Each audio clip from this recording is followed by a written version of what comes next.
бодлого тодорхойлогч, зах зээлийн түлхүүр тоглогчдын дунд эрүүл өрсөлдөөн, хөгжил, бүтээмж, инновац боожих боломж. Сорилт дагуулсан галгарсан асуудлуудад дүн шинжилгээ хийж, бодит санаачлан үйлдэл гаргалгаад хамтран хилэлцэх холбоос. Анализ шоу засаглалт нээлттэй зах зээлд шударга зарчмыг нэхнэ. Үзэгч та бүхэнд энэ орой мэндийг хүргэе. Бодлого тодорхойлогчид, зах зээлийн түлхүүр тоглогчид хөгжлийн чиг баримжаатай шийдвэр гаргалтуудыг хамтдаа хилэлцдэг анализ, засаглал ба зах зээл хөтөлбөрийн удаагийн дугаар танд хүрэхэд бэлэн боллоо. Тэгэхээр бид сэтгүүл зүүн хамтралын хүрээнд сэтгүүл зүүн нөлөө бүхий 7 редакцтай та бүхэнд дагуулгуудаа одоо хамтран хүргэж байгааг дуулгахад таатай байна. Бид энэ удаад эрчим хүчний шилжил, сэргээгдэх эрчим хүчний хөрөнгө оруулалтын боломжуудын талаар ярилцахаар Монгол Улсын шадар сайд, Дор чанд сайд, Clean Energy компани гүйцэтгэх захирал, Монгол Улсын эрчим хүчний салбарт бас 40 гаруй жил ажиллаж байгаа Монгол Улсын хажуулдурын гавьяатай ажилтан Сүхбаатар захирал, Монголын бизнесийн зөвлөлийн удирдах зөвлөлийн дарга Түмэн захирлыг студидд ураад байна. Та бүхэнд маш их баярлалаа. Урилгыг хүлээн авч бас сэргээгдэх эрчим хүчний зах зээл, хөрөнгө оруулалтын боломжуудын талаар ярилцахаар хүрэлцэн ирсэнд. Тэгэхээр улс төрийн нөхцөл тогтворгүй байгаа хэдий ч бас ингээд гадаадын хөрөнгө оруулалтын бас сайн мэдээнүүд одоо сонсогдож байна те. Энэ 7 хоногийн гол одоо энэ сэргээгдэх эрчим хүчний зах зээлд гарсан мэдээлэл бол Европын хөрөнгө оруулалтын банк бас Монголын зах зээлд хөрөнгө оруулна гэсэн энэхүү хэлэлцээр байлаа шүү дээ. Тэгэхээр шадар сайдаас асуултаа эхлэе. Өнгөрсөн оноос хойш эрчим хүчний шилжилт реформын асуудлыг ярьж эхэлснээс хойш хөрөнгө оруулалтын салбарт хийгдсэн энэ том хилцлүүдийг та бас үнийн дүн болоод нөхцлүүдийн хувьд багцлаад бас мэдээлэл өгөөч.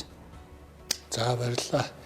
За тэгэхээр яг өнөөдөр бол монголчуудын хувьд бас их сайхан түүхэн өдөр болж байгаа. Бид нар чинь эрчим хүчнээс хараат байдалтай маш олон жил явж ирлээ шүү дээ.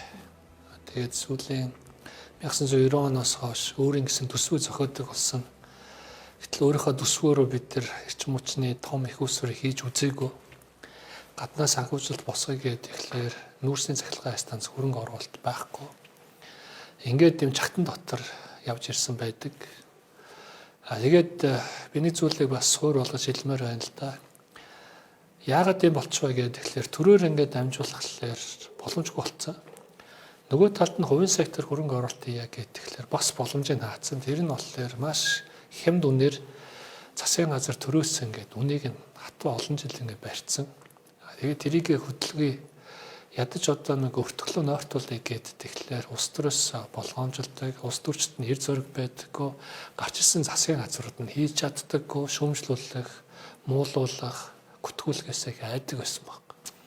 Хоёр удаа орлого нь хуулиа засгийн газар огцорсон юм дүүхтэй мэлээ л дээ. Тэгээд тийм болохоор одоо Монголд бас цаашаа эрчим хүчийг үйлдвэрлээд өөрсдөө хэрэгцээгээ хангаад бие даасан тусгаар тогтоосон системтэй болно гэхэд хоёр л асуудал байсан. Нэгдүгээрт нь бол одоо үнийг доорой зах зээлийн түвшинд биш юмаа гэхэд өөрөх нь өртгийг нөхөх түвшинд байлгахгүй бол ямар ч бизнесүүд орж ирэхгүй байна. Бизнесүүд орж ирэхгүй, хувийн сектор орж ирэхгүй тохиолдолд төр уулаас мөнгө авахгүй, гаднаас авах боломж гаццсан. За тэгэхээр энэ үнийн асуудал дээр бид та бүхэн санаж байгаа бол эрчим хүчний үндэсний реформ гээд хороо байгуулад манай бас ингэ түмэн цагт захирал эдэргээд орж ирээд манай Сүхбаатаргой эдэр дэмжиж парламент дээр лобби групп байгуулалтаа байгуулагдаад 107 гишүүн гарч ирээд ингээ 3 намын хамтарсан энэ ажлын хүрээнд бид нар ямар ч ясын зах зээлийн системээр нойртуулсан байхгүй. За энэ бол маш чухал болсон. Тухайн үед бол иргэд маш их дургуутчихсан. Яагаад үн өсөчвөө гэд. Амьдрал хэцүү байх шүү дээ гэдтэй. Одоо ингээд дүр тунд гарч ир чинь юу нэ гэхлээр нөгөө хувийн секторын хөрөнгө оруулалтууд орж ирэх сонирхол төрж байгаа. Банкуд зээл өгөхөд төслүүд нь bankable гэж ярьдаг. Эргэж төслөө санхүүжүүлээд цаана үр ашигтай ажиллах боломжтой юм байна гэдэг агуулгаар ингээд Монголд хөрөнгө оруулалтын энэ арга хэмжээ 1 жилийн дотор маш урдан сэргсэн. За тэгэхээр ингээд үнийн бодлого чухал байсан байна гэд. Тэгвэл хоёр дахь нь юу вэ гэхээр санхүүжилт. Тэгээд төсвүүдээр мөнгө авахгүй, хувийн сектор дээр мөнгө авахгүй. Хувийн сектор банкнаас зээл авъя гэхээр 20-24% хүүтэй 1 жилийн хугацаатай л зээл явна шүү дээ Монголд чинь. 10-20-30 жилийн зээл байхгүй. Тэгэхээр энэ санхүүжилт хаана байна гэхээр гадаадд байна. Тэгвэл гаднаас оруулж ирья гэдэг ийм л бодлогыг засгийн газрын түвшиндээ яриад шадар сайдын хувьд бас энэ асуудал өөрөө хөөцөлтөд явсан. Тэгээд үр дүнгууд бол гарч байгаа. Тухайлбал өнөөдөр одоо европчуудын хоёр дахь давлгаа гэж сая ярьж байна. Эхний давлгаа 90 онд нэг Оросууд орж ирж ирсэн. Өмнө нь одоо Оросууд орж ирсэн бол одоо ингээд европчууд орж ирж байна. Өнөөдөр одоо Европын анх удаага худалдаа хөрөнгө оруулалтын форум гол асуудал нь эрчим мууч, ногоон эрчим мууч, цэвэр эрчим муучийг тойрж явж байна. 300 гаруй оролцогчдоос 70-80 одоо Европын компаниуд, Европын улсуудаас ирсэн байна. Тэгээ хамгийн зөв хамгийн сайхан мэдээ нь юу вэ гэхээр 1 тэрбум еврогийн санхүүжилтийг шууд хувийн сектор болон шаардлагатай бол засгийн газрын системийн өргөдөлтөнд оруулъя гэж. Энэ бол дүнгээр бол 4.1 их найт төгрөг. Засгийн газрын системийн нийт их усвар нь ер нь шууд хувийн сектор, банкудаар дамжуулаад хувийн секторт очино. Өнөөдөр хувийн секторын 20% байгаа бол энэ Монголын засгийн газрын бонд болон банкуудын гаднаас оруулж ирж байгаа зээлийн өртгөх нь 10% байгаа бол энэ бараг 5% ийм. Тэгээд хугацаа нь болохоор 10 жилийн хугацаатай, 8 жилийн хугацаатай буюу томоогийн хэмжээний төслүүдэд санхүүжүүлэх боломжтой ийм санхүүжилт орж ирж байгаагаар онцлог юм байна. Үүнийгээ дагаад 10,000 ажлын байр шууд болон шууд бусаар бий болно. Тэгээд яг энэний өмнөхөн бас та бүхэн санаж байгаа Давост бид нар уулзалтаа хийгээд Европын сэргээн босголт хөгжлийн банк гэж бас тусдаа банк байдаг, Европын банк. Тэндээс 1 тэрбум доллар буюу 3.6 их найт төгрөгийг мөн 100% хувийн секторыг санхүүжүүлэх байдлаар яг ижил өсөлтөөр авахар ингэ шийдсэн. Одоо ингэ бидний ширээн дээр 8 их найт төгрөгийн санхүүжилт яг эрчим хүчний салбарт ороход бэлэн болцсон. Ороод эхэлсэн гэсэн. Тэгэхээр энэ мөнгө маань Монгол улсыг тусгаар болгох, бие даасан, өөрийнхөө 100% хангах энэ үйлсд бол хангалттай мөнгө. Тэгээ та бүхэн бас санаж байгаа бол 1 сарын өмнө бид нар бас эрчим хүчний хамгийн том тоглогчтой нэг Аква Паверыг оруулж ирсэн. Аква Павер бол дэлхийн эрчим хүчний гигант гэж ярьдаг. Тэгээд 4 дахь том тоглогч. Аква Павер бол эхлээд 10 гигаваттаас эхлэе. 10 гигаваттын хөрөнгө оруулалтыг та бүгд нэгдүгээрт экспортод чинь зориулъя. Хоёрдугаарт тархмал их усвар буюу заавал үндсэн сүлжээнд холбохгүйгээр хөдөө орон нутаг эсвэл уул уурхай бүтээн байгуулалтыг чинь бид нар эрчим хүчин шийдэе. Гуравт нь болохоор ногоон ус төрчийн төсөл дээр 5 орчим тэрбум доллар дээр бүгдээрээ судалгаа хийгээд хамтарч хөрөнгө оруулалтыг гэсэн юм байлаар явж байгаа. Энэ нь болохоор нийтдээ 50,000 ногоон ажлын байрыг дан болон дан бусаар хийхээр энэ судалгаа нь хийгдсэн. Тэгээд төсөл нь бол эх жилээс хэрэгжиж эхлэх юм. Энэ бол энэ тусдаа экспортын төсөл.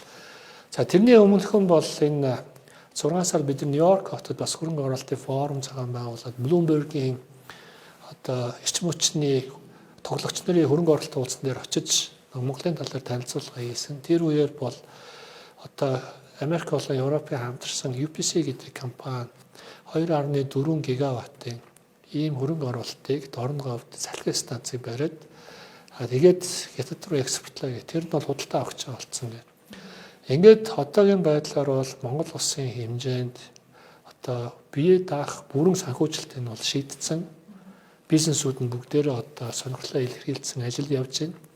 Нөгөө талдаа бол экспорт руу чиглэсэн томоохон хөрөнгө оруулагч тоглогч нар маань ингээд нааш ороод ирсэн. Энэ маань ингээд орж ирсэн тохиолдолд араас нь банк орж ирдэг байхгүй. Монголчууд нөгөө гадаадын банк оруулж ирэхийг хүсээд байдаг. Банкуудыг зүгээр хаалга нэгэд оруулж ирдэггүй, банкуд төслүүд агж орж ирдэг. Том хөрөнгө оруулалтад агж орж ирдэг. Тэгэхээр энэ зөвхөн ингээд эрчим хүчний салбарын хөрөнгө оруулалтын асуудал биш. Манай санхүүгийн салбарын ширээн дээр маш том юм бүтээгдэхүүнүүд бий болж байна гэж ойлгох хэрэгтэй. Төмөн зөвцөрлөө хувийн хвшлүүд талдаа бид бас ингээд нарны цахилгаан станцаас өөрсдөө хийж байна те. Салхины цахилгаан станцуудыг бол Newcom Group гээд Clean Energy компаниуд гээд хийж байна. Яг одоо энэ том яригдж байгаа санхүүжилтүүдийг хүлээж авахд бэлэн төслүүд гэх юм уу хувийн хвшлийн бэлэн байдал хэр байгаа вэ? Энийг санхүүжилтийн менежментийн төвшөнд те яаж ер нь шийдвэл зохилтой гэж харж байгаа бол эрчим хүчний зохицуулах хорооноос гаргасан мэдээгээр бол энэ жилийн байдлаар зөвхөн тэр цахилгааны үн тарифын өсөлтөөр бол 530-аад тэрбум төгрөгийн нэмэлт орлого орох юм байлээ. Ингэснээр бол найдвартай ажиллагаа хангах, заман шинжилгээ хийх ажлууд руу бас нэлээд хөрөнгө оруулалтууд шийдэгдэж болох юм байлээ.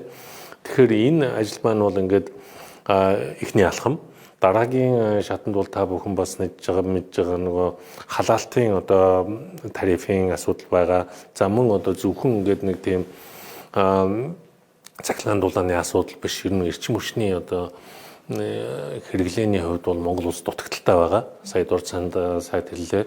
Хоёр одоо хөршөөс эрчим хүч импортлоо сууж байгаа.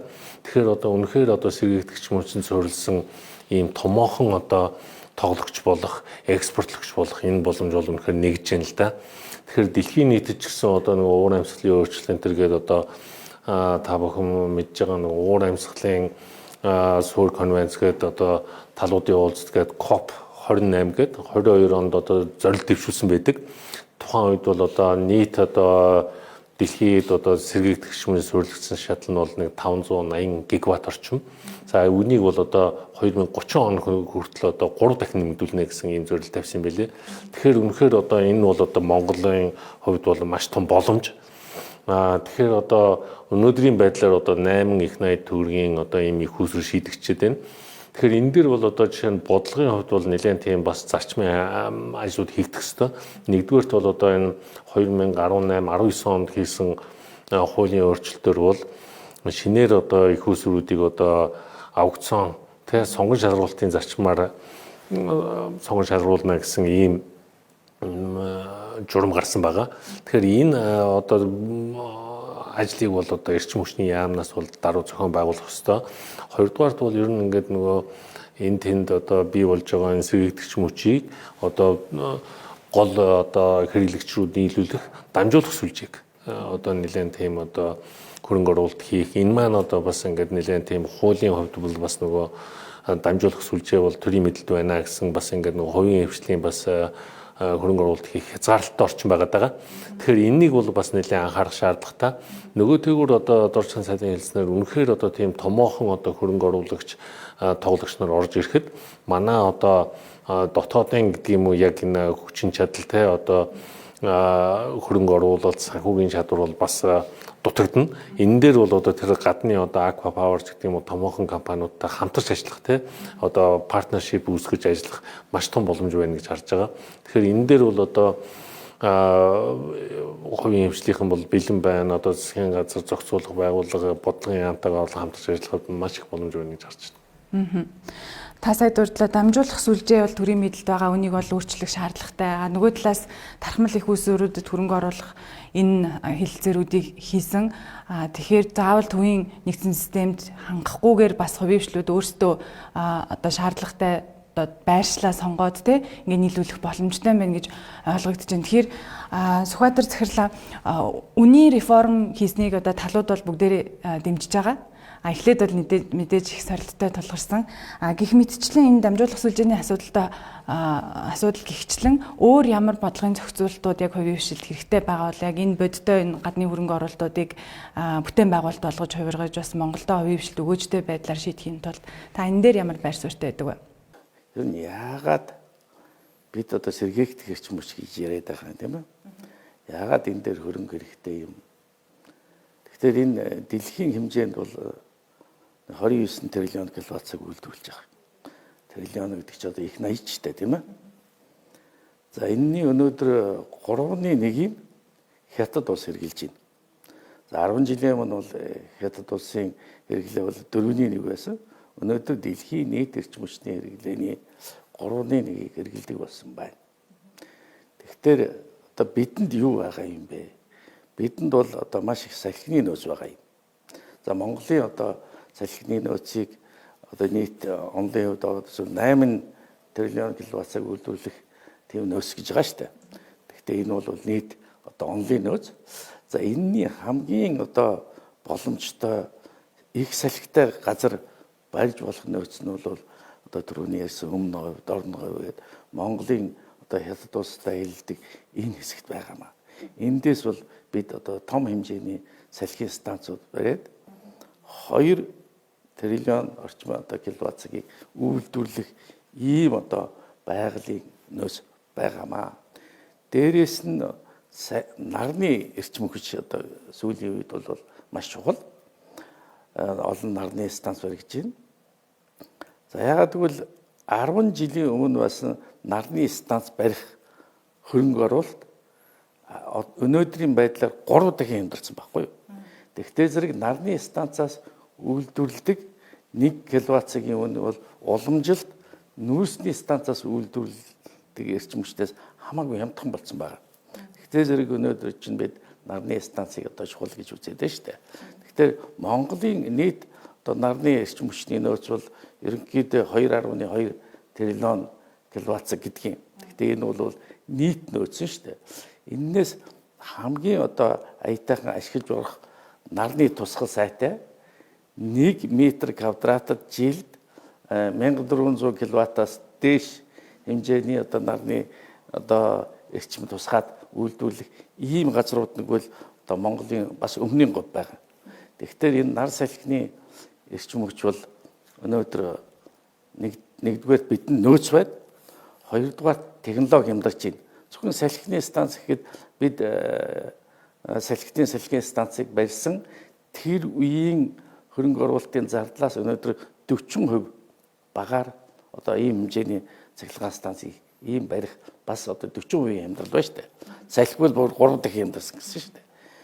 За дээрэс нь батарей хоригдлуур гэж яриад байгаа. Манай дээр бол Улаанбаатарт 240 мегаватцагийн батарей хоригдлуур болсон. Саяхан Багнуурт мөн тийм хэмжээний хоригдлуур болсон. Бий болгосон. Тэгтээ зэрэг энэ нар салхины эрчим хүчийг ашиглахад хамгийн чухал юм бол хоригдлуур байна. Тэгэхээр нэгдүгээр энэ батарей хоригдлуур одоо хямдарч байна. Хямдарна гэдэг үг чинь хөрөнгө оруулахад эргээд хөрөнгөө нөх боломж юм бий болж байна. Цаашдаа одоо энэ дэлхий дээр хэрэгэлдэг хамгийн чухал хоригдлуурын нэг хэлбэр бол усан цахилгаан станц байна. Ер нь монголчин усан цахилгаан станцын нөөц бол ерөнхийдөө 6000 мегаваттын усын станц барих тийм нөөц бий гэж байгаа шүү дээ. Тэгэхээр өнөөдрийн манай улсын хэмжээнд байгаа нийт цахилгаан эрчим хүчтэй чадал чинь 1600 1700 мегаватт болж байгаа шүү дээ.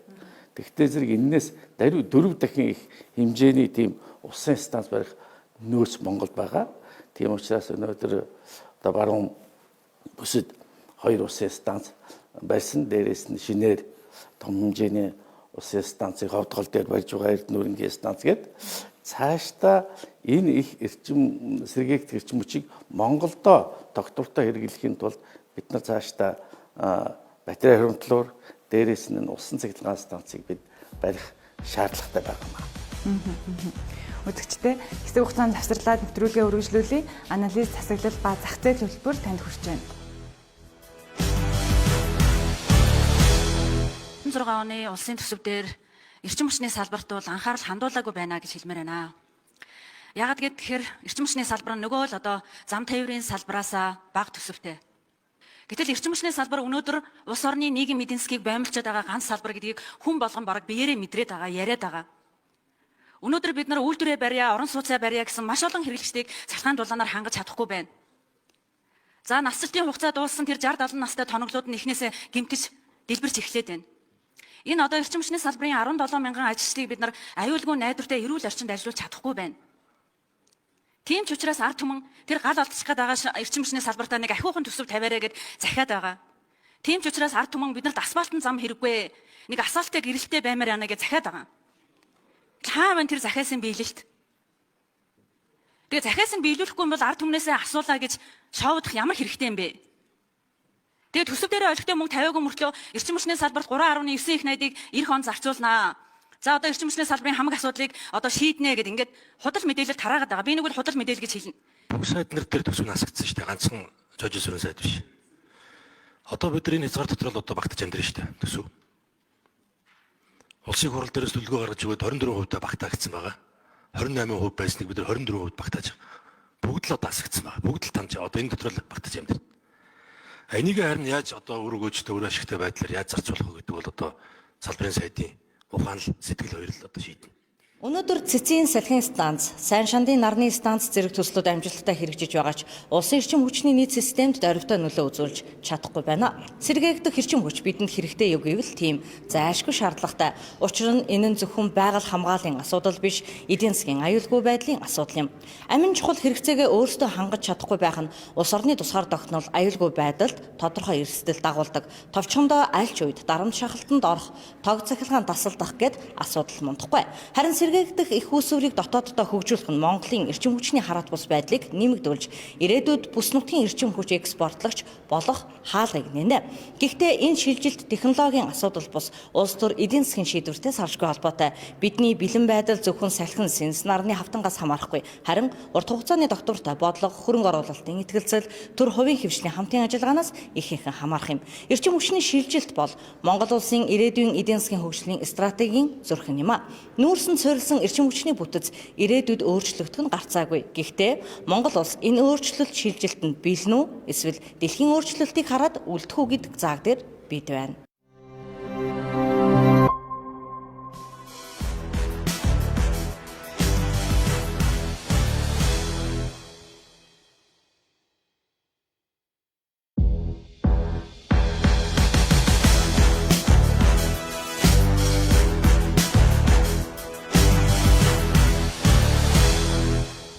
Хөтөлбөртэй иргэн тавтай морилно үзэгчтэй анализ засаглал ба зах зээл хөтөлбөр танд хүрч байна. Бид эрчим хүчний салбар тэр дундаа сэргээгдэх эрчим хүчний боломжуудын талаар ярилцаж байна. Тэгэхээр эрчим хүчний шинжилгээний одоо үндэсний хороо байгуулагдаад за үнийн бодлого өөрчлөөд одоо яг юуг өөрчлөх вэ гэдэг бас асуулт байгаад байгаа юм. Эрчим хүчний яам болоод яг энэ шинэ хуулийн төслүүдийг, шинжилгээ ажлуудыг цаашаа хуваарлтын хувьд хэн авч явах уу, их хурл дээр яаж шийдэх үү, хаана саналаа өгөх үү гэх мэтчлэн салбарынхны хувьд бол дараагийн шинжилгүүд дээр бас дуу хоолойгоо яаж илэрхийлэх үү гэх мэтчлэн дээ. Энэ зохион байгуулалтууд ер нь цаашид яаж явах бол? За эрчим хүчний үндэсний хороо байгуулагдаад маш тодорхой 3 төрлийн ажлыг хийя гэх. Нэгдүгээрт бол нөгөө санхүүгийн хувьд, үнийн хувьд бол тэр зах зээл рүү нойртуулах ажлыг хийя гэх. Тэрийг бол бид тэр хийсэн. За хоёрдугаарт болохоор энэ эрчим хүчний хууль эрх зүйн орчныг бол өөрчлөё гэд. Тэгээ тэрний хүрээнд бол улсын хурал дээр ажлын хэсэг манай эрчим хүчний орон дээр бас байгуулагдаад улсын хурлын гишүүд ажиллаж байгаа. Ер нь бол бэлэн болцсон байгаа. Тэгээ 3 дугаарт бол энэ эрчим хүчний салбарт хувийн хвшлийн оролцоог илүү бий болгоё. За эрчим хүчний компаниудын одоо балансыг цэвэрлээд нэгтгээд хаахын хагаад илүү нөгөө хувийн сектор орж ирэх, IPO хийх, мөн эсвэл хувьчлах, хувийн менежмент оруулж ирэх гэсэн энэ агуулгаар бүтцийн өөрчлөлтийн төлөвлөгөөгөө босруулаад ингэ байсан. Ажил бол явж исэн. Тэгээ бүтцийн өөрчлөлтийн ажил бол олон улсад бол хамгийн багадаа 3-5 жил байдаг. Тэгээ харамсалтай нь яг манай эрчим хүчний үндэсний хороо татан бөгцсөн. Засгийн газар өөрчлөгдсөн, хэмнэлт явсан, бүх хороодуудыг татан буулгах шийдвэр гарсан. Ингээд татан бөгцсөн. Гэхдээ зөрүүлээд бид нар эрчим хүчний экспорт маш чухал. Тэгэхээр экспортын ийм ажлын албыг бол байгууллагад явж байгаа. Шадар сайтын дор. Тэгэхээр энэ ажлын албаны хүрээнд бол эрчим хүчний экспортыг хийх, гэрээ хэлцлээ байгуулах, санхүүжилтийг босгох, хөрөнгө оруулалт татах, за үүний хажуугаар дархмал их үүсвэр гэдэг байгаа. Үндсэн сүлжээнд холбогдохгүйгээр тэнд нөгөө уул уурхай байлаа гэхэд төмөр замч гэдэг юм уу? Эсвэл бүтээн байгуулалт байлаа гэхэд тэрэнд тохирсон одоо ийм эрчим хүчний их үүсвэрийг тухайн газар нутагт нь шийдээд явах ийм асуудлыг бол хариуцсан явж байгаа. Тэгэхээр өнөөдөр эрчим хүчний яам бол яг үндсэн бүтцээ, үндсэн бодлого бол хариуцсан явж байгаа. Тэгэхээр ажил үүргийн хуваарь тийм ба. Нэг зүйлийг бас онцлоод хэлчмээр байна. Монгол Улсын засгийн газар бол мэдээж нэгдсэн бодлогоор бол явж байгаа. Тэгээд бид нар нөгөө асар хэмжээний нөгөө хөрөнгө оруулалт оруулж иж татаж явж байгаа. Эрчим хүчний салбар олон улсад бол энэ зүтгүүрийн үр гүйцэтгэдэг. Зүтгүүр тэгээ нэг богоонууд байдаг шүү дээ. Тэгэхээр чирж явдаг. Тэгээ манай одоо салбарын экспертуудаас хэлэх байх олон улсад бол 15-20 жилийн урталт нь ингэж эрчим хүчний салбар явдаг.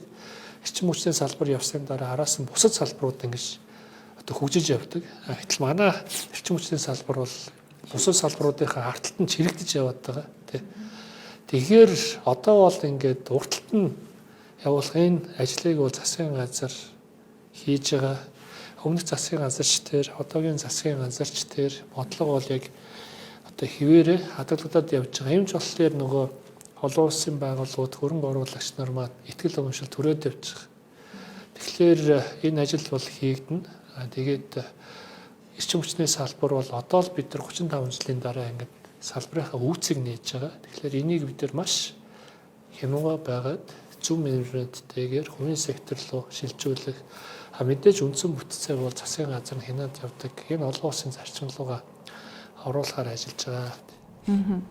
Хувийн хвшил талаасаа та дөрөв дурджсэн эрчим хүч хэмжээгээр шаарддаг уул уурхай суурилсан одоо тархмал одоо их усүртэй ийм станцууд барих боломжийн талаар ер нь уул уурхайн компанитай ч юм уу очиод яг нийлүүлэх хэмжээнд яриа хэлцэл өрнөхөд одоо үнийн хувьд ч юм уу те нийлүүлэлтийн хувьд ч юм уу тэр өрсөлдөх чадварын хувьд ямар асуудал тулгарч байна.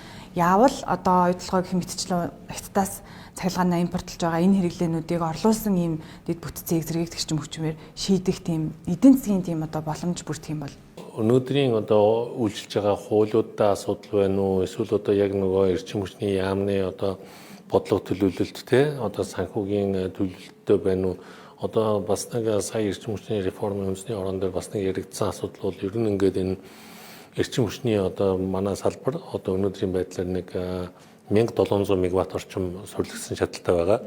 Гэтэл одоо эрэлт гэдэг юм уу одоо шаардлагатай байгаа нь цогт дутж байгаа нь 3000. Тэгэхээр энэ маань одоо баг нэг сурлагдсан чадлаасаа баг даруй 2 дахин илүү те. Энэ нь одоо яаж гарч ирж байгаа нөхөр нөгөө шинээр одоо орон сууцны хороолт ч юм уу үйлдвэрлэл аж ахуй үйлчлэгээний газрууд нөгөө цахилгаан дулааны техникийн нөхцөл гэж шаарддаг. Тэр одоо ингээд өргөдлөөр орж иж байгаа хэрэгцээ. Тэгэхээр энэ хэмжээгээр одоо үнэхээр нөгөө нэг урд нь байх хэвээр салбар маань ард нь хоцорчихсон. Тэгэхээр энэ бол одоо ингээд нөгөө маш олон жилийн бас үн тарифын асуудал те зам төлөвлөлтийн асуудал ер нь ингээд энэ салбарыг бас анхаараагүйгийн бас нэг жишээ байна л. Тэгэхээр сая реформын үндэсний хорооны одоо бас өнгөрсөн жилийн 11 сард цахилгааны үнийг хөдөлгсөн. Энэ дээр бас зохицуулах хорооноос бас юм асуулга явуулсан байлээ. Тэгэхэд бол ер нь ингээд нэг жилийн хугацаанд ингээд бүр тэр ингээд цахилгааны үнийг одоо өртөгт нь хүргэх энэ явцад энэ бол ингээд нөгөө зах зээлийн сигнал нь маш зөв очсон байна. Ер нь бол ингээд нийт хэрэглэгчдийн 20% нь одоо цахилгаанаа хэмж ихсэн байна гэж байгаа байхгүй. Тэгэхээр эн чинь бол нөгөө нэг үр ашигтай тэ зохистой хэрэглээг бас ингээд үнэхээр зах зээлийн сигнал болж ийн нөгөөтэйгүр одоо ингээд хувийн хөвчлийнхэн орох болцоо тэ. Тэгэхээр энэ бол бас нэлээд тийм зөв чиглэл рүүгээ явж байна. Энэ ажил бол цаашид ч гэсэн одоо нөгөө реформын үндэсний хорон дээр ярьж байсан ингээд үн тарифын өсөлт одоо үнийн өсөлтөө ингээд индексчэд явах хэвээр. Ягаад гэвэл Монгол улс бол нөгөө одоо эрчим хүчний тоног хөрөмж гэдэг юм уу энэ бүх тоног хөрөмжийг импортоор авдаг. Бүх одоо зэлбэг хэрэгслээ. Тэгэхээр одоо энэ валютын ханшны зөрүү үнийн өсөлт бол энэ дээр байнга одоо нөлөөлж идэг. За тархмал их усүр дээр бол энэ бол дэлхийн нийтийн чиг хандлага болоод байгаа. Тэгэхээр энэ ялангуяа одоо ингээд энэ Монгол шиг энэ алслагдсан сэргээгт эрчим хүчний их усүртэй ийм одоо улсад бол маш их тохиромжтой гэж харж байгаа.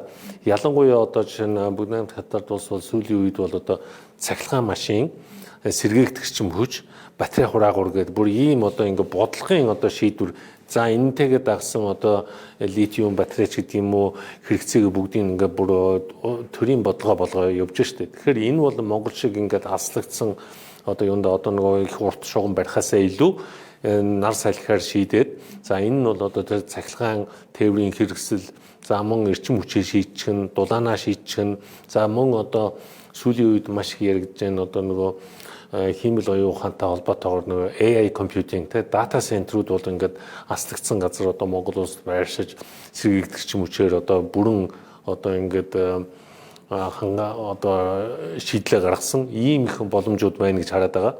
Тэгэхээр бол ер нь бол одоо яамны хувьд бол бас ингээд энэ зохицуултын орчин зарим юм дээр одоо зүгээр хувийн хвшлийн бид нар бол ингэж л харж байгаа. Зүгээр ингээд хууль хийн гэдэг ингээд хүлээгээд байхаа бас асуудал бол бас биш. Ер нь бол одоогийн байгаа эрчим хүчний тухай хууль бол тусгай зөвшөөрөл олгох, үн тарифыг батлах яг ингээд нөгөө хувийн хвшлийн орох тэр боломж нь бол байгаа байхгүй юу. Тэгэхээр энэ дээр бол нэлээд тийм яамнаас бодлого төлөвлөлт зохицуулт одоо бас шаардлагатай байна гэж харж байгаа.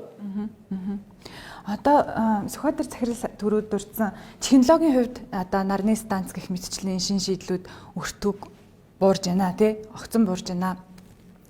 Өмнө нь бол өртөг өндөр бүтээн байгуулалт хийхэд бас хөрөнгө оруулалт хийх шаарддаг байсан учраас бас үн тарифын хувьд одоо юу гэдгийг татаас тий шаардлагатай байсан гэсэн ийм зохицуултуудыг хийж явж байсан. Одоо яг ийм үнийн татаас ч гэдэг юм уу тий улам эрчимжүүлэх энэ хэрэглээг нэмэгдүүлэх, бүтээн байгуулалтыг нэмэгдүүлэх тийм хэрэгцээ шаардлагыг аль талдаа байдаг бол компаниудын хувьд. За ер нь юм технологиэр хасаа өмнө ер нь одоо хөрөнгө оруулах тэр дундаа хувийн хөрөнгө оруулалтанд одоо юу хэрэгтэй байгаа юм бэ гэдэг зэрэг эрчим хүчний салбарт бол бид ер нь эрчим хүчний хөгжлийн бодлого, эрчим хүчний хөгжлийн төлөвлөгөө гэдэг юм чинь бол 5 жил дор хаяж тэгээд 10-аас 15 жилийн цаашаа хөгжүүлэх прогнозтой нийт одоо улсынхаа эдийн засгийн хөгжилтэй холбогдож явдаг ийм зарчимтай юм. Гэхдээ бидэнд одоо хамгийн нэг тийм өндөрлөж хөрүүлж байгаа юм бол энэ одоо улс төрийн тогтворгүй байдал. Жишээлбэл одоо бид нар эрчим хүчний реформ энэ хороо одоо ажиллаа эхлээд маш одоо чухал зөв юм хийх юм байна. Бид одоо энийг бол ингээд алга ташаад хамтраад ингээд явсан. Ингээд хийсэн юм байна. Сая үн тарифын асуудлыг шийдлээ гэлээ. Дараа нь хууль эрх зүйн орчин, дараа нь эрчим хүчний одоо энэ үр ашигтай бүтцийн асуудал юм аа. Одоо энэ талаар юмнууд тодорхой хийгдсэнгүй ингээд хороо тарчлаа шүү дээ. Тэгэхээр чи энэ чинь бол одоо бидний нөгөө улс төрийн тогтворгүй байдлын нэг жишээ байхгүй юу? Ингээд дөнгөж нэг юм хийгээд нөгөө эрчим хүчийн одоо хөгжүүлэх юм чинь 5-аас 15 жилийн юм чи хийгээд ингээд явж итэл дуусгалгүй замаас нь одоо ингээд хороо тарчж байгаа нь бол одоо туйлын одоо харамсалтай зүйл болж байгаа байхгүй юу? За мөн дээр үед одоо эрчим хүчний хуулийг хэрэгжилж тийм байсан шүү дээ. Бид бүтцийн өөрчлөлтийгээд арилжааны хэлбэр шилжүүлнэ гэсэн тэрнийгээ бас хийж чадаагүй. Тэгэл өнөө хүртэл одоо ингээл явж байгаа ийм одоо хүндрэлтэй юмнууд эрчим хүчинд гараад байгаа. Жишээлбэл одоо бас манай эрчим хүчин дээр энэ хин энэ эрчим хүчний төрийн өмчийн үйлдвэрүүдийг эзэмших юм бэ гэдэг их тийм сонин байдалтай байсан шүү дээ. Дээр үед одоо төрийн өмчийн хороо гэж байгууллага удирднаа гэж ихэнх 60-70% эзэмсэн байхгүй. Тэгсэн 4-р станц дээр осол аваар болоо. Тэгсэн чинь дараах нь одоо эрчим хүчний яам руу ихэнхийн одоо хувь цагийг шилжүүлээд эрчим хүчний яам 70% эзэмшдэг болсон байхгүй.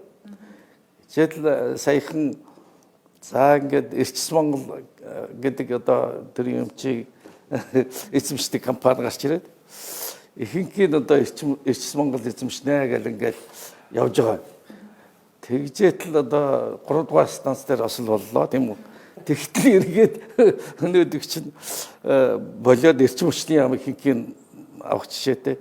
Энэ бол ягаад гэвэл бид нар нөгөө реформ орчи энийг чи яг урт хугацаанд энэ эрчим хүчний энэ бүтцийн чинь тогтвортой байх юм хийх гэдэг зэрэг ийм юм хийлгүүл ингээл зогсчихж байгаа одоо надад жаахан тийм өндөрлөлтэй байгаа юм.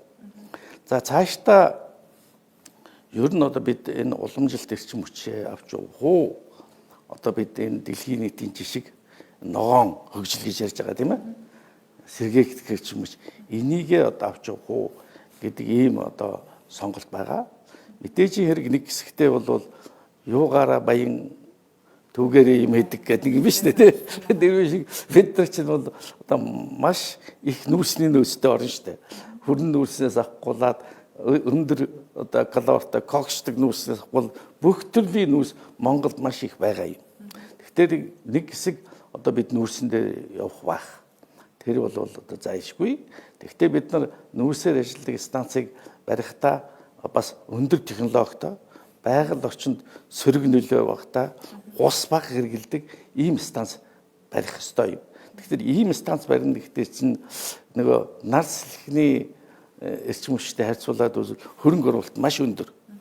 Тийм учраас өнөөдрийн түрүүчийн миний ярьсан энэ үн нутгийн хамдарсан гэж байгаа энэ нар салхиныхаа эрчим хүчийг дээр нь хангалттай нөөцлөлттэй байх юм бол энэ одоо бидний эрчим хүчний ирээдүй юм байна. За дээрэс нь хэлсэн одоо доош сайдын ярьж байгаа нэг одоо бидний эртнээс мөрөөдөж 10 гаруй жилийн өмнөөс мөрөөдсөн Монгол улс эрчим хүчийг экспортлагч орн болно гэдэг байгаа шүү дээ. Тэгэхээр түрүүчийн ярьсан бидэнд одоо маш их тийм нар салхины эрчмийн нөөц байна. Энийг одоо бид нар үйлдвэрлэе. Дээр нь одоо хятадын хэрэглээ бол маш хурдтай нэмэгдэж байгаа. Энэ лүү одоо экспортлыг энэ бол бидэнд ирээдүйдээ нүүрс алт зэс одоо экспортлохоос илүү үр ашигтай бидний одоо байгаль орчинд хэрэгтэй бидэнд үр тус ашигтай ийм удаан хугацааны ийм одоо бидэнд хэрэгтэй хөрөнгө оруулалт болох юм. Тийм учраас энэ дээр харин бид нар тууштай одоо том одоо бид нар чинь нэг жижигхэн биш том юм бариад энийг хэрэгжүүлэхэд бид санал нэгтэй одоо энэ дээр ингээд санал зөрөөд байхгүй нэг одоо чиглэлтэй болоод энэнийхээ төлөө бол бид нар мөдгөн одоо үр дүнд өрөх боломж харагдаж байна гэж ойлгож байна. Их баярлалаа та бүхэнд хэсэг хугацаанд завсарлаад бас ярилцлага үргэлжлүүлье. Үзэгчдээ хөтөлбөрийн дараагийн хэсэгт бид сэргээгдэх эрчим хүчний экспортын боломжуудын талаар төвлөрч ярилцах болно. Дуудахгүй болъё.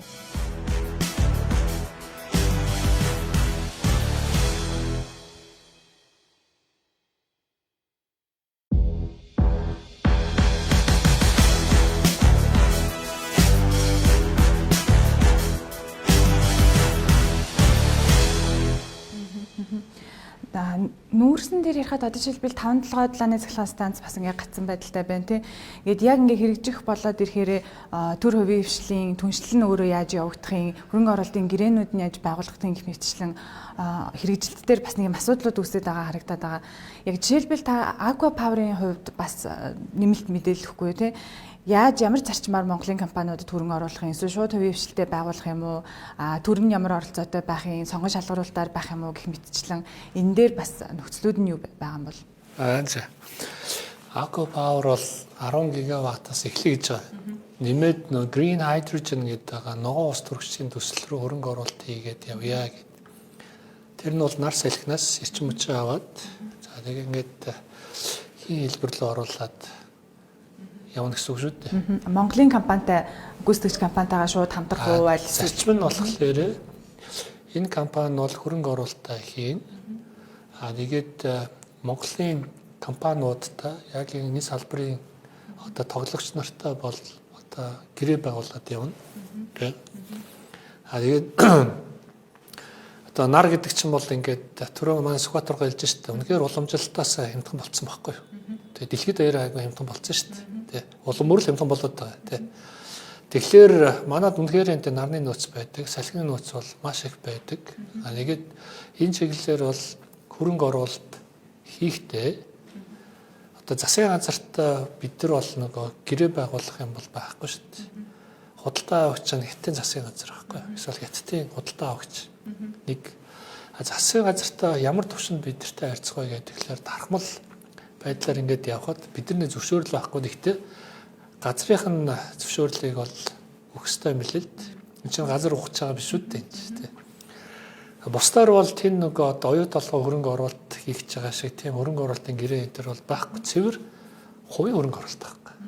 Тэгэхээр хувийн компани хурж ирээд Монголын хувийн компанитай яриад хоорондоо консорциум үүсгээд тэгээд эрчим хүчнийхээ үйлдвэрлэлийг салхиныхаа станцыг СС100 нарныхаа панелуудыг өгсөрнө. Тэгээ урагшаага бол нэг юм өндөр хүчтэлийн шугам ингээд тавьж явах ийм л юм байна. За би энэ дээр нэг зүйлийг нэг тодгоо хэлмээр байгаа юм байна. Анх ингээд энэ экспортын асуудал ярьж байхад маш олон хүмүүс ингээд ойлгохгүй байсан юм л да. Зарим зүгээр шоолол энэ чинь бид нар өнөөдөр импортлж байгаа байгаад юу экспорт яриад байгаа юм бэ гэж. Гайхаад яаж байгаа тэгээд тэр мэдээлэл хийсэн чинь тэр өдөр дог тасарчдаг байхгүй. Тэгээд Монголын хогийг одоо энэ дуурчанд аваад экспортлаа гэдэг. Тэгээ хоёр дахь манай бас нэг салбарын хүмүүс ингээд логик нь зөв л дээ. Эхлээд Монгол улсынхаа эрчим хүчнийхаа асуудлыг шийдчихэд илүү гарсныг нь экспортлох бичтэй. Ямар сони юм яриад байгаа юм бэ гэдэг ойлгохгүй байгаа хэрэг. Тэгэхээр энэ нөгөө юм одоо яг инженер хүний сэтгүүр явдаг юм биш юм аа. Цэвэр санхүүгийн бизнесийн зарчим баггүй. Өөрөөр хэлэх юм бол бизнесийн зарчим яаж яддаг вэ гэхээр зах зээлээ дагаж явдаг. Монголын өнөөдрийн зах зээл өндөө бол бага байхгүй. Жижигхэн. За манай нийт хүчин чадал бол 1.8 гигаватт тий. Үнэхээр хэрэглээ бол байгаа. Хагтаа зундаа ингээ унцдаг 5-600 мегаваттаар ингээ унцдаг, хэлбэлцдэг. Орж ирээд бизнес хийхлээр үнэн бага, тэгээ хэлбэлцдэг, тэгээ жижигхэн зах зээл рүү чинь орж ирэх юм жижигхэн хөрөнгө оруулалт орж ирэхээс том хөрөнгө оруулалт орж ирэх боломжгүй байхгүй. Тэгээд том биш жижигхэн хөрөнгө оруулалт орж ирэх юм бол эн чинь өөрөө нэгжид ногдох зардал нь өндөр. Том хэмжээний хөрөнгө оруулалт хийж эн чинь хямдхан болдог. Энэ нь эдийн засгийн зүгээр маш энгийн ойлголттой.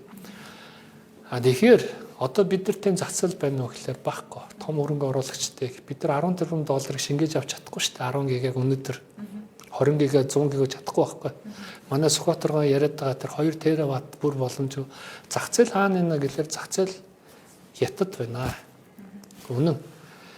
Хятадын одоо надад байгаа судалгаагаар цэвэр эрчим хүчнийх нь өнөөдрийн хэрэглээ 5 жилийн дотор 2 дахин өснө гэж байна. Яагаад вэ гэхээр дэлхийн ертөнцийн технологи маш хурдтай хөгжиж байгаа. Ялангуяа хэмэл оюун ухаан бол дэлхийн нийтийн хэрэглээ болж байгаа. Энэ дээр хятад бол тэргүүлэгч гүрэн болно гэж зорилттой асар их хөрөнгө оруулалт хийж явж байгаа. Гэтэл тэр хэмэл оюун ухаан технологи чинь юугаар цэнгэлэгддэм бэ гэхээр нүүрсний эрчим хүч шахахгүй. Цэвэр эрчим хүч, ногоо эрчим хүч. Технологийн компаниуд чинь бол нүүрсний цахилгаан станцыг цэнгэлэхгүй.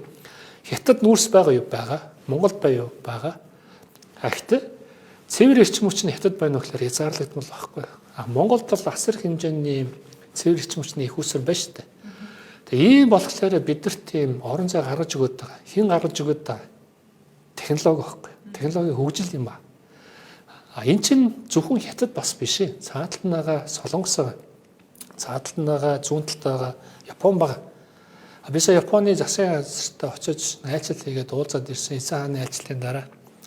Тэгэхэд манай одоо энэ Сүхбаатар төмөн захирлууд бүгдээрээ бидэндээ 2010 онд Фукушимагийн атомын цахилгаан станц дэлбэрсний дараа эрчим хүч хаана байна? Бидэрт найдвартай хямдхан их усүр хэрэгтэй байна гэд харж ярьж байгаад Монгол юм байна гэд. Тэгээ санаачлага нь юу гэхээр Asian Super Grid буюу Азийн одоо супер энэ цахилгааны шугам гэдэг санаачлагыг Японы хувийн хвшил тухайн үеийн SoftBank гаргаад засгийн газраараа дэмжүүлээд танаа санаж байгаа тийм 10.8 гигаваттыг орон говьд хийя гэдэг процесс явж исэн байхгүй. Тэгээд тэр санаачлага нь болохоор Монголоос Хятад руу, Хятадаас Солонгосоор дамжуулаад 70 дугаар кабель татаад Японд руу очино гэж. Яагаад вэ? Яагаад гэвэл энэ зах зээл байгаа. Өнөөдөр Хятадын зах зээлийн засгийн газраас санхүүжилттэй дэмжлэгтэй үнэ 5-6 цент баг. 1 киловатт. Солонгост 14-өөс 16, 18 цент баг. Харин Японд 24-өөс 26 цент баг. Үнэтэй газ. Гэтэл яагаад Монголыг сонирхоод байна гэхээр Монгол улсын энэ сэргээгдэх эрчим хүч нөөц нь асар их бидэрт маш том задгаа тал нутаг байна. Тэгээд энэ задгаа тал нутаг бид нар нүүдлийн соёлтой. Тэгээд тэнд чинь нөгөө юм нарны панел угсраад тавих, дээрээс нь салхины станц барих юм хоосон зай хангалттай байгаа байхгүй. Тэгээд энэ өвтгөн нь өөрөө маш хямдхан бидний тооцоогоор болохоор 2 центээс доош орж байгаа. Яагаад гэвэл бид нар яг энэ тоног төхөөрөмж нийлүүлдэг компаниг хажууд байгаа. Улсын хажууд. Тэр бол хятад. Өнөөдөр Узбекистаны даана мэдж байгаа 5 жилийн өмнө тоггүй цахилгаангүй тэгээ хот нь хөлдсөн, өвлийн өвдөнд компаниуд нь дампуурсан, нүүсэн, хөгшин настай хүмүүс нь өндөрт амьдардаг хүмүүс нь гэртээ алхаж орж чадахгүй гадаанаа үлдсэн шүү дээ. Мод түлээд маш хэцүү байсан. За тэгэл 30 жил барьсан тэр цахилгааныхаа үнийг тавьсан, хөрөнгө оруулалтыг өрсөн. Өнөөдөр тухайн үед Узбекистаны хэрэглээ ердөө 3.5 гига байсан. Өнөөдөр 20 гарцсан. Хөрөнгө оруулалт нь 25 тэрбум доллар ороод явж байна. Одоо яг Ако Power, Mazda эдгээр бол хийгээ явж байгаа. Тэдний өөрөх нь өртөө 261 цент байхгүй. 1 киловатт. Яагаад гэвэл Узбекистан руу очиход нөгөө Хятадаас тоног төхөөрөмж зөөж очиод угсаар суурлуулахад одоо үнэтэй дэд үтсийн зардал. Манай хажууд нь байгаа байхгүй. Ийм болохоор бид нар илүү хямдхан ийм эрчим хүч, цэвэр эрчим хүч байгаа болохоор бид нар энэ Зүүн Азийн бүс нутгууд руу тэр нэг Азийн одоо супер сүлжээ гэдээ байгаа бол мөрөөдөл шиг хүмүүс сонсогч нүггүй. Энэ бол бодиттой юм аа. Энэ бодит боломжийг хэн авчирч байна гэхлээр дахин хэлээ технологи, хоёрдугаар улс төрийн орчин одоо Трамп гэдэг хүн гарч ирээд одоо бүх хөрөнгө оруулалтыг Америк руу гэдэг бодлого яваад байна шүү дээ. Нөгөө талдаа тариф тавиад байна шүү дээ. Энэ тарифын бодлого нь дэлхийн улс орнуудыг бүс нутгаар нь ингээд нэгтгэсэн байхгүй. Одоо Европод бүгдээр нэгтцсэн. Түүхэндээ байгаагаар Европод нэгтцсэн. Одоо ингээд Арабын орнууд руу ингээд явхад 200-300 жилийн түүхэнд арабууд эзэж ингэж нэгдэж үзээгөө. Одоо бол ингээд бүгдээрээ нэгдэж байна. Зах зээлдээ нийлүүлж байна, тэлж байна. Хоорондоо бизнес хийж байна. Тэгсэн чинь бас нэг сонирхолтой үр дүн юу болж байна гэхээр Азийн 3 том гэдэг Хятад, Япон, Солонгос 3 хоорондоо нэгдээд явж байгаа. Одоо зах зээлээ нэгтгэж байгаа. Ингээд нэгдээд явж байгаа Монгол улсад ямар боломж өгч байна вэ гэхээр ийшээгээ бид нар цэвэр тэгээд доктортой хямдхан их хэмжээний их усрыг экспортлох тэр боломж нь одоо ингээд улс төрийн хувьд бол гарч ирж байгаа. Энэ яриа хэлцтэй маш амжилттай явж байгаа гэдэг бас хэлмээр байна. Үүн дээр яг Монгол компаниуд маань одоо потенциал хэр байна? Яг хэдийн хэмжээний компани зах зээлийн нийт үнийн дүн ч гэдэг юм уу те бас олон улсын хамтрагч нар гээд сүүлийн жилүүдэд бол маш их хүчрэг болсон шүү дээ. Сэргээгдэх хэрэгжмийн салбарт үйл ажиллагаа явуулж байгаа компаниуд. Та энэ дээр бас зах зээлийн гол тоо баримтыг хуваалцахгүй юу? Тий, ер нь бол өнөөдөр Монгол улсын эрчим хүчний одоо сэргээгдэх эрчим хүчний одоо их үүсвэр нь одоо нийт суурилсан чадлын 20 орчим хувь мөн одоо үйлдвэрлэж байгаа эрчим хүчний 9 орчим хувийг одоо үйлдвэрлэж байгаа. Тэгээд сая Доржхан сайдын одоо хэлсэн дээр бас хэлэхэд ер нь бол одоо дэлхийн нийтийн энэ сэргээгдэх эрчим хүчний чиг хандлага энийг ингээд харахаар одоо дэлхийн улс орнууд ингээд ур амьсгалын өөрчлөлтийн чиглэлээр ингээд амлалтууд аваад байна шүү дээ. Одоо бүгд найрамдахад бол 2060 он гэхэд одоо carbon neutral болно. Австрали одоо net zero 2050 он ч гэх юм уу. Тэгэхээр юу болж байгаа нөхөр одоо тэр хөгжингүү орнуудад гэдэг юм уу яг энэ одоо сэргээгдэх шүмшний төсөлч гэдэг юм уу ямар нэгэн төсөл хэрэгжүүлэх асар үнэтэй. Дээр нь одоо газар нутаг байхгүй эсвэл газар нутаг нь одоо талбай одоо нөхөн төлбөр гэдэг юм уу их үнэтэй болох жишээ нь.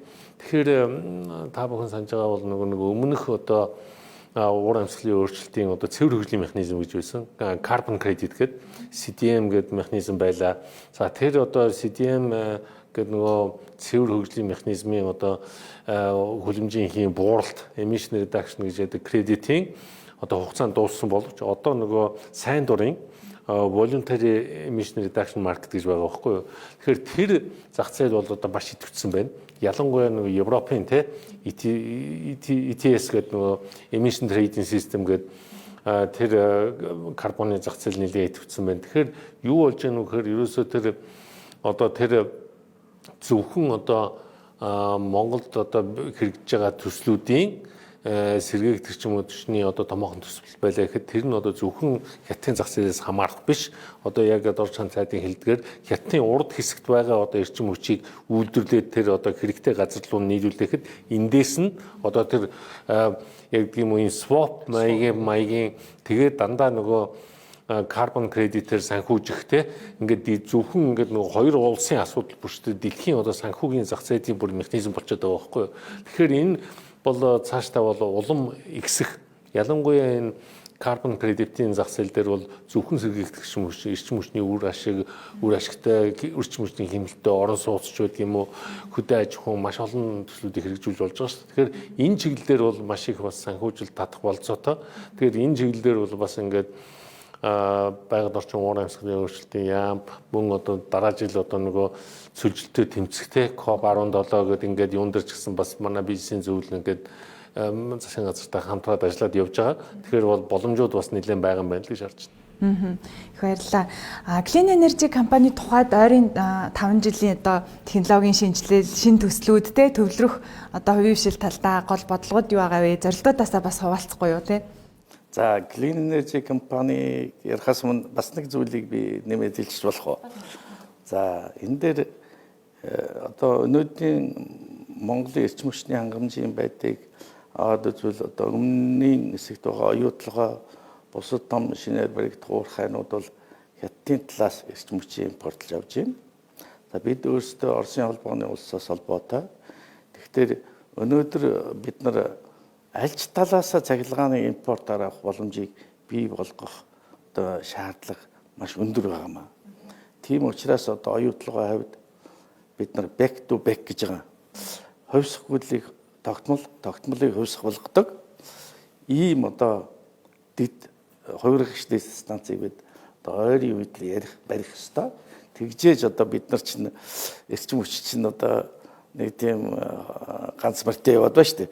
Тэгвэл одоо энийг ингээд барьчих юм бол бид нар арай найдвартай аль талаасаа найдвартай эрчим хүч авах ийм боломж бий болох юм байгаа юм шүү. Энэ бол технологи нь аль хэдийн гарсан. Энийг бол одоо шин сайттай захийг бол энэ хөрөнгө оруулж байгаа энэ цаашдаа мөнгө олж явах нөхцөлд энийг барих гэдэг бол бидний бас ойрын үед хийх нэг тийм чухал зорилт байх ёстой. За дээрэс нь Clean Energy компани ер нь цаашдаа яах юм бэ? Тэгэхээр бид бол өнөөдөр 50 мегаваттын цахилгаан станцыг 12 жил ажиллуулж байна. За бидний нэг сайхан мэдээ бол одоо зээлээ ер нь ирэх 2 жил төлж дуусна. Энэ бол одоо бид энэ сэргийгдэх эрчим хүчинд анхны хэрэгжүүлсэн бас амжилттай хэрэгжүүлсэн төсөлд тосгож байгаа шүү дээ. За дээрэс нь түрүүчийн төмөн цагтын ярьсан тэр одоо карбон кредит гэдэг юмыг бид нар одоо биеэр хэрэгжүүлсэн улсууд шүү дээ. Тэгээд сүүлийн үед бол одоо тэр voluntary market гэдэг шүү дээ. Энэ чинь бол бидэнд илүү боломж олгож байгаа. Бид нар одоо хамгийн сүүлд өнгөрсөн жил Volkswagen Partners гэдэг компаниар дамжуулаад 1 тонн карбоныг 5.7 доллараар зарсан шүү дээ. Энэ чинь бидний одоо хамгийн том ингээд одоо өнгөрсөн жил бид одоо сая 800 мянган долларын одоо анхны одоо их хэмжээний олдог болсон. Тэгэхээр энэ чинь цаашаа бодиттой шүү гэдгийг л одоо би жишээн дээр хэлж байгаа. За бид цаашдаа Төв аймгийн сэргэлийн сумд ерөнхийдөө Newcom бол 13 мянга талбай эзэмшдэг. За энэ дээр бид нар цаашдаа юуны өмнө нэг 45-аас 60 мегаваттын станцыг даруйхан барих боломжтой. Яагаад гэвэл одоо байгаа бидний өндөр хүчлийн шугам дэд станц бол тодорхой өргөтгөл хийхгүйгээр тэн дээр их хөрөнгө оруулахгүйгээр энэ ийм хэмжээний станцыг барих боломжтой байгаа. За дээрэс нь сүүлийн үед одоо эрчим хүчний яамнаас тавьж байгаа шаардлага бол батарей хөрөнгөлөлттэй байх ёстой гэж байгаа. Энийг 4 цагийн хугацаанд өөрийнхөө хүчин чадлыг хөрөнгөлүүлэх тийм хэмжээний батарей хөрөнгөлөлттэй барихтал бид нар 7-8 центийн хооронд барихаар байгаа. Хэрв батарей хөрөнгөлөлтгүй барих бол бид нэг 6-аас 7 цент. Тэгэхээр өнөөдрийн одоо баригдж байгаа нүүрсний станцуудаас ямар ч байсан одоо хямдхан эрчим хүчийг хямдхан ногоон эрчим хүчийг нийлүүлэх боломж байгаа. Энийг бид ойрын үед хэрэгжүүлэх төлөвлөгөөтэй байна. За их баярлалаа та бүгдэд энэ хүрээд нэвтрүүлгээ өндөрлүүлье. Эрчим хүч ялангуяа сэргийгдэх эрчим хүчний чиглэлд хөрөнгө оруулалт болоод бусад чиглэлээр одоо манлайлалыг үзүүлж төрөө вебшлэн хамтарч бас дуу хоолойгоо илэрхийлж цаг гарган хүрэлцэн ирсэн та бүхэндээ маш их баярлалаа. За. Үзэгчтэй анализ засаглал ба зах зээл хөтөлбөрийн энэ удаагийн дугаар танд хүрлээ. Дараагийн дугаараар уулзцгаая. Бодлого тодорхойлогч зах зээлийн түлхүүр тоглогчдын дунд эрүүл өрсөлдөөн, хөгжил, бүтээмж, инновац боожих боломж. Зорилт дагуулсан галгарсан асуудлуудад дүн шинжилгээ хийж, бодит санаачлан үйлдэл гаргалгаад хамтран хилэлцэх холбоос. Анализ шоу засаглалт нээлттэй зах зээлд шударга зарчмыг нэхнэ.